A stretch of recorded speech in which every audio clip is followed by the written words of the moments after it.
Hey guys, Alex here from the DMs Club on the Titanberg Gaming YouTube channel. I'm continuing to go through Xanathar's Guide to Everything, and today I'm focusing on the new Ranger archetypes available for the Ranger class. If you want to follow along, this starts on page 40 of Xanathar's Guide to Everything. And like all the other classes, the first couple of pages are talking about different things that you can do for a roleplay or a thematic statement about your character, how you can help differentiate your ranger from other rangers in the game or ground them in the game.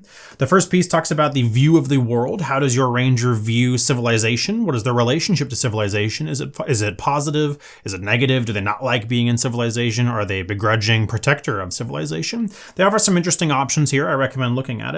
There's also the homeland section. What is the environment that you come from? Where have you been raised? What kind of climate did you grow up in? What kinds of skills would you have, and what kinds of survival elements are you accustomed to based on where you came from? The last one is sworn enemy. The major feature for the Ranger through most of Dungeons and Dragons and all of its different versions has been having a favored enemy that you can hunt down, or that you are better at killing, or something else along these lines. This section talks about different motivations, why you might be sworn to kill that particular kind of enemy, or why you might be particularly fond of taking out that kind of enemy. And they have some good motivations here. Revenge on nature's behalf. Your forebears or your predecessors fought these creatures, and so shall you. You find the foe fascinating. You collect books on them and you study them whenever possible. Some interesting options beyond just, oh, I hate orcs. So there's three new archetypes that we have for the Ranger. It's the Gloom Stalker, the Horizon Walker, and the Monster Slayer. And I like all three of them. I think all three of them do a really great job of helping to buff up the Ranger class, which I think is a really important thing. The Ranger class has been a little bit underwhelming for most of 5th edition's history. There have been a lot of unearthed arcana and a lot of playtesting that's gone into trying to improve the Ranger for people to use them. And I think that these three that they're adding here really delivers a lot. I think the Ranger's in much better shape now with Xanathar's Guide. So let's talk about the first one, Gloom Stalker. This one has been in a lot of Unearthed Arcana. People have gotten a lot of playtesting done on this guy. The thematic element for the Gloom Stalker is very simple. If your favorite terrain is something like the Underdark, or you come from the Underdark, or just dark places, whether they're ancient forests or inside mountains or something else along these lines, you are a darkness hunter, and you get all kinds of really cool powers and really powerful abilities for being a hunter in the darkness. You get some new spells starting at 3rd level, and these are all relative to disguising yourself or being sneaky or something else along these lines. Disguise self, rope trick, fear, greater invisibility, some really good stuff. You get Dread Ambusher at 3rd level, which is a crazy powerful ability. You master the art of ambush. First, you start off by being able to add your wisdom modifier to your initiative rolls whenever you do, so you get both your dex and your wisdom for initiative rolls. It's pretty good. And on your first turn of every combat, you get a whole bunch of additional powers. Your speed increases by 10 feet, which lasts just until that turn. If you take the attack action on that turn, you make one additional weapon attack as a part of that action. If that attack hits, if this bonus attack hits, you get an additional damage on it of 1d8 damage of that weapon's damage type. So you get some extra damage out for your first shot, and you get some additional movement speed for it. This is really great. You can compare this up against things like the assassin archetype for the rogue, who has automatic critting and whatnot if the enemy doesn't know that they're in combat, but this one's a little bit easier to get off. It has the drawback that you still have to make the attack roll, and so you could still fail on the attack roll, but you're going to get this every time you get into combat, so your first round is going to be high impact no matter what. You also get Umbral Sight at 3rd level, which is pretty cool. It gives you dark vision out to a range of 60 feet, and the part that I like most, if you already have dark vision, it increases the range by 30 feet. 30 feet, 90 feet versus 60 feet is not going to make too much of a difference as far as game elements are concerned, but it's nice that they didn't just say, oh, sorry, if you already have dark vision, then too bad, it's redundant. Further, and here's the really crazy part, you are also adept at evading creatures in total darkness. While in darkness, you are invisible to creatures that rely on dark vision to see you. This is going to be really significant, and anybody who's playing a Gloom Stalker is going to be constantly looking for situations where they can make this happen.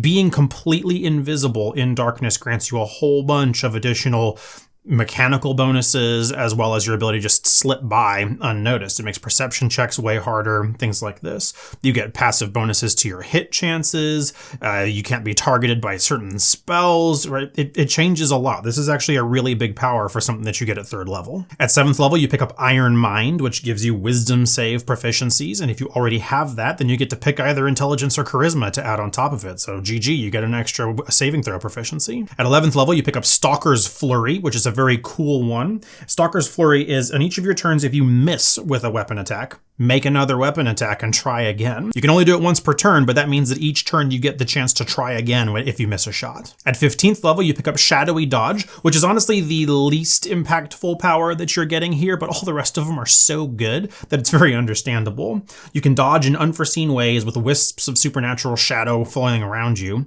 Whenever a creature makes an attack roll against you and doesn't have advantage, you can use your reaction to impose disadvantage on it. You have to do this before you know the outcome of the attack roll. That's cool. It still costs your advantage to impose disadvantage, or I'm sorry, it costs your reaction to impose disadvantage on the attack. So it's okay. You'll be able to use this, but the other powers that you get for a Gloom Stalker are so awesome. People are going to be playing Gloom Stalkers a lot, I promise you. The next archetype is the Horizon Walker, which also has a very cool thematic element. Instead of being attuned to like the Underdark or to dark places, you're attuned to other planes and the fringes between the material plane and these other planes.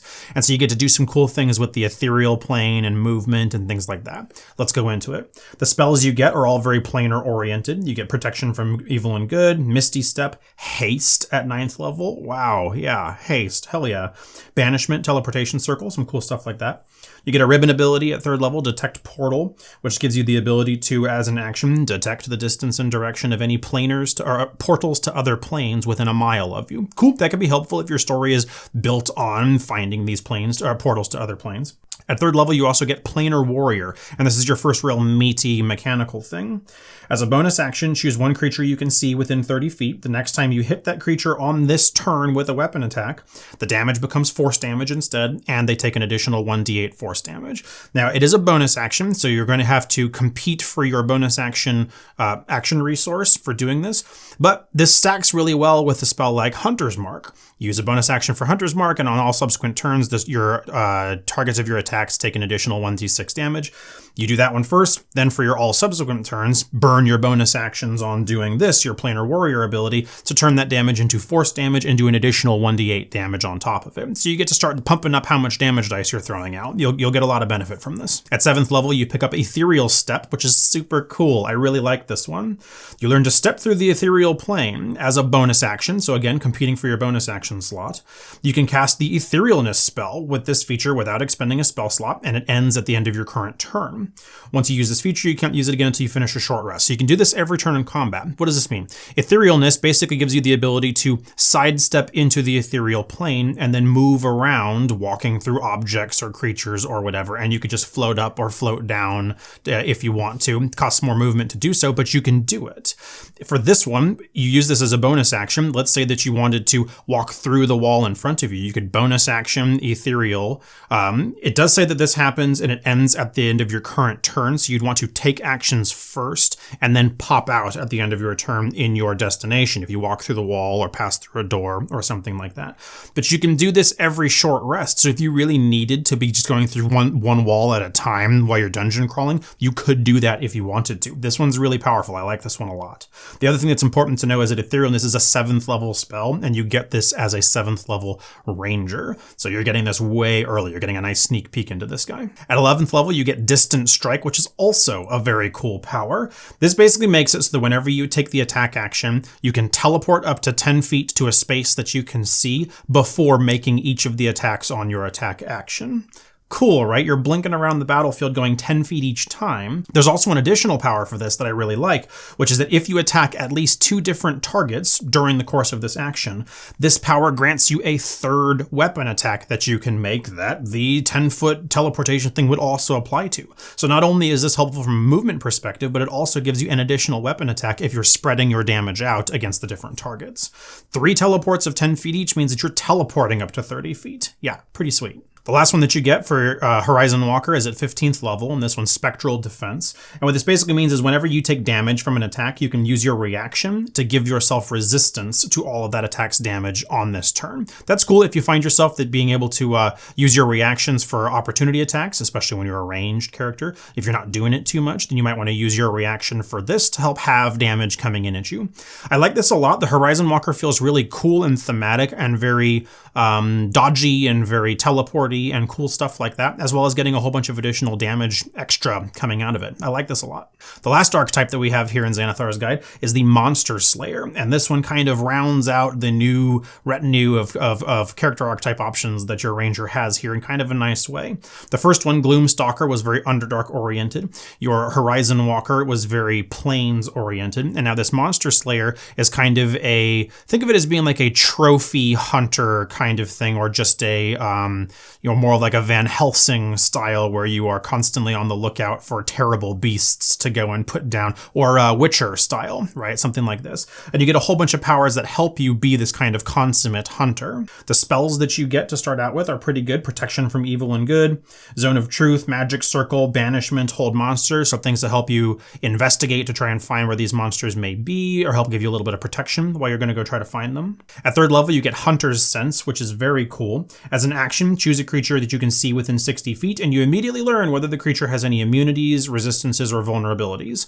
If they are hidden from divination, then you learn that they have none of these, which is a little bit misleading, but that's important to have here. You can use this feature number of times equal to your wisdom modifier per day. So you get to do these cool stat block raids where you get to just scope an enemy and see what kinds of damage, vulnerabilities, or immunities they may have. That's good. That's really helpful. At third level, you also get Slayer's Prey. This one's kind of your core mechanic as a Monster Slayer Ranger. The way that this goes is, as a bonus action, you designate one creature that you can see to be your Slayer's Prey. The first time each turn that you hit that target with a weapon attack, it takes an extra 1d6 damage from that weapon. Cool, that's great. You're going to be pairing this up with Hunter's Mark as well to continue stacking up the damage that's happening there. The benefit lasts until you finish a short rest and ends early if you designate a different creature, so you get to pick one every time that you take a short rest. This plays off some of your other powers that you've got. For example, on your supernatural defense that you get at 7th level, you gain extra resilience when they try to attack you. Whenever the target of your Slayer's Prey forces you to make a saving throw, or if you have to make an ability check to escape a grapple, you get to add 1d6 to the roll. Really big for when you're going to be hunting down big monsters who like to do grappling effects. This will be very helpful for help getting you out of these bad situations.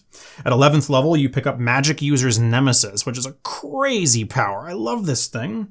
At 11th level, you gain the ability to thwart someone else's magic. You get Counterspell as an ability, not as a spell. You don't cast it with spell slots or whatever, and it works a little bit differently than the normal Counterspell does. When a creature you can see is casting a spell or is teleporting within 60 feet of you, you use your reaction to magically foil it. The creature must succeed on a Wisdom saving throw, and the spell is wasted if they fail. Huge, right? Really, really, really big. Further, you get this back every short rest. So once you pick this up at 11th level, congratulations, you've added a new counterspell to the party, and it doesn't involve any kind of spell slots or anything else along those lines. It's big. You also don't have to worry about doing the spell check for the really high level magic or anything else along those lines. They just have to make a save against your wisdom DC. The last one that you get is Slayer's Counter. This is at 15th level. This one's pretty cool. If the target of your Slayer's Prey forces you to make a saving throw, you can use your reaction to make a weapon attack against the monster. If you hit, you automatically save on the saving throw. Sweet, right? It's a pretty cool power. So I like all three of these archetypes that are now available for the Ranger. The Ranger was in dire need of some love before. People were really critical about how your Beast Companion was a little too flimsy and a little easy to beat up, and that some of the other power archetypes that you might choose from for the Ranger weren't terribly compelling. I think that these three now add a lot of really nice options and a lot of really interesting detail to the Ranger class. I think people are going to start liking these a lot. So let me know what you think of this. Let me know if you're interested in playing the Ranger class and what you think of the powers that they've got here. Leave me a comment down below, or come find me over on social media at Titan Bear Gaming. You can come talk to me over on Twitter or on Instagram or anywhere else. I'd be happy to talk to you. Go ahead and like this video, subscribe to the channel so you know when we've got more videos coming out. I try to release stuff all the time, and I'm going to keep going through Xanathar's Guide. So odds are good that if there's something in here that you want to be seeing, I'll do a video about it.